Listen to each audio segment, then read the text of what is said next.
చూడడానికి ఎలా ఉంది చూడండి, నీట్గా ఉంది. ఇప్పుడు చెట్లు వేసుకునే దానికి కూడా ఏం ప్రాబ్లం ఉండదు. దోమలు అయితే ఎక్కువ ఉన్నాయండి.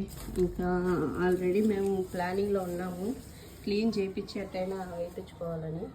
ఇక్కడైతే ఆకుకూరలు అయితే ఎవ్వరు తినరండి, ఎందుకంటే ఇక్కడ మురికి నీళ్ళు ఉన్నాయి కదా, ఆ మురికి నీళ్ళు అనేది ఒక ఏరియాలోకి వెళ్తుంది. అక్కడైతే పంట అనేది పండిస్తున్నారనమాట ఆకుకూరలు.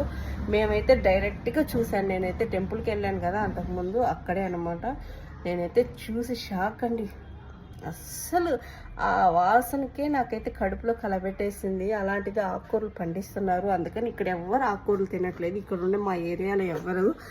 అందుకని అయితే ఆకుకూరలు ఖచ్చితంగా వేయాలనుకుంటున్నాను. ఆల్రెడీ నేనైతే ఆన్లైన్లో అయితే ఆర్డర్ పెట్టేశాను అనమాట ఆకుకూరలు సీడ్స్ రాగానే ముందు నేను చేసే పని ఆకుకూరలు అయితే వేయడం అండి. తర్వాత రోజాపూ చెట్లన్నీ తీసుకొస్తాను, ఏ చెట్లు తీసుకొస్తాను అనేది కూడా మీకు అందరికీ చూపిస్తాను.